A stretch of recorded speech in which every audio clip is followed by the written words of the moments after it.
Would you trust government officials and politicians with the power to decide whether someone is a terrorist without that person being prosecuted and tried and convicted? Well, the Narendra Modi government is planning to give itself this power, and what's worse, you'd be hard-pressed to find any discussion on the evening news about it. I'm talking about the proposed amendments to the Unlawful Activities Prevention Act, or Uapa, and in this episode of Beyond the Headlines, I will explain why this is one of the most dangerous laws the country has ever seen.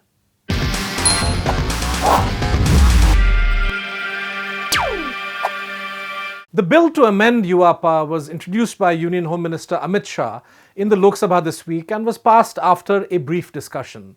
A few opposition MPs like Mahua Moitra and Asaduddin Owaisi did their best to highlight exactly how bad the new law is, but the NDA has a supermajority in the Lok Sabha and their concerns were easily drowned out. The Rajya Sabha still has to pass this amendment. However, given the ease with which the BJP's leaders were able to win the support of the Biju Janata Dal, the TRS and Jagan Reddy's party for the RTI or Right to Information amendments, I'd be surprised if the BJP doesn't manage to steamroller this scary new law through the upper house as well, without it being scrutinized by a select committee. The UAPA was first passed in 1967 and allows the government to do several things. Let me focus on the key ingredients of the law. First, it has the power to designate any organization as unlawful. Second, it defines and criminalizes what it calls unlawful activities. In 2004, the Act was amended to define terrorism as a crime and to grant the government the power to declare organizations as terrorist. The law also gives the police enhanced powers of interrogation and makes it extremely difficult for an arrested person to get bail. The new bill does a lot of things. It allows, for example, the National Investigation Agency to wreak havoc with India's federal system. But what I want to focus on today is the single most dangerous element of the law, which is that the amendment will allow the government to declare individuals as terrorists and not just organizations. So what kind of individuals does the government intend to designate as terrorists under the amended law?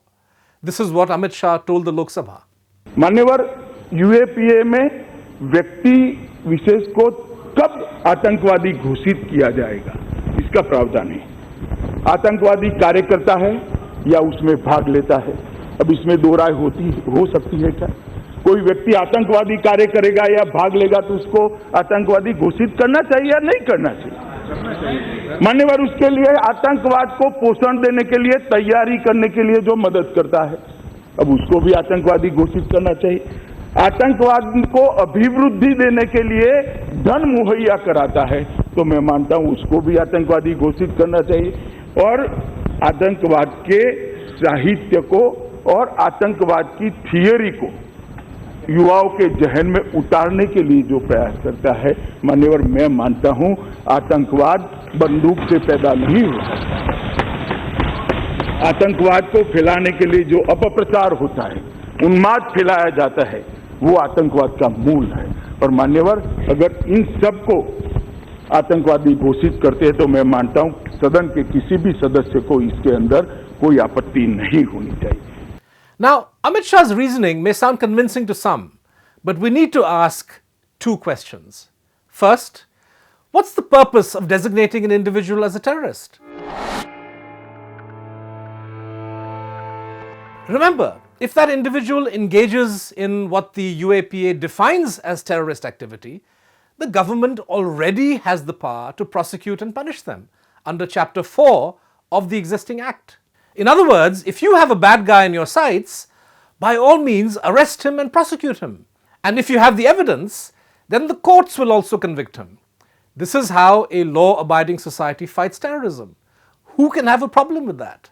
The question I'm asking is, why would you want to weigh the system down with another layer of action, of designating someone as a terrorist, if you can just convict him and send him to jail anyway?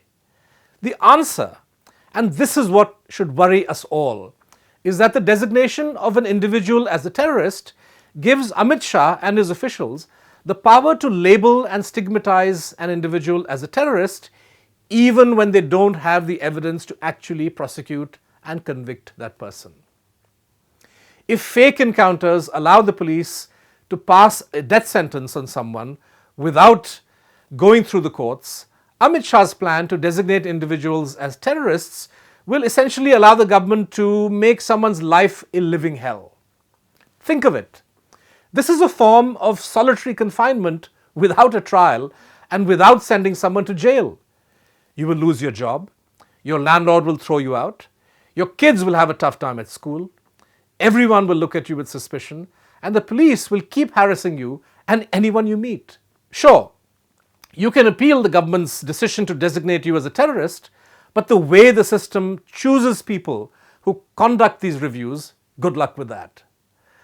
Turning to the second question that Amit Shah's remarks in Parliament raise, I want you to pay attention to what he said about terrorist literature and terrorist theory. There are those who attempt to plant terrorist literature and terrorist theory in the minds of the young. Guns do not give rise to terrorism. The root of terrorism is the propaganda that is done to spread it, the frenzy that is spread. Nowhere does Uapa define what is terrorist literature and terrorist theory. And given the attitude of the police and the manner in which security laws in India are routinely misused to target political opponents and dissidents, do we really want to give officials in the Home Ministry the power to brand someone as a terrorist because they have a copy of the Communist Manifesto or Mao's Little Red Book at home? If the police in Jharkhand has tried to charge literally thousands of Adivasis with sedition because of their support for the Pathalgadi movement, which only talks about the rights the constitution has given tribals, you can be sure that the power to designate individuals as terrorists will be rampantly abused. Already the existing Uapa has been used to file an utterly flimsy case against selfless, dedicated human rights activists like Sudha Bharadwaj. Sudha, who has spent her entire life using the courts to fight for the rights of workers, women, Adivasis and peasants, was arrested last year, and this August she will have spent a whole year in jail without bail. Her case and the cases against Surendra Gadling, Varavara Rao, Gautam Navlakha, Shoma Sen, Rona Wilson, Mahesh Raut and Suresh Dhawale is proof that the parent law is itself a terrible piece of legislation. Uapa was rushed through Parliament in an amended form by the Congress-led Manmohan Singh government in 2004 without any proper parliamentary scrutiny. And the Narendra Modi government is now attempting to do the same with these atrocious amendments. The new law will give the state unprecedented power. Take a look at the record and faces of those who will soon be wielding this power. If you can trust them, here's wishing you all the best. And if you can't, you should be scared, very scared.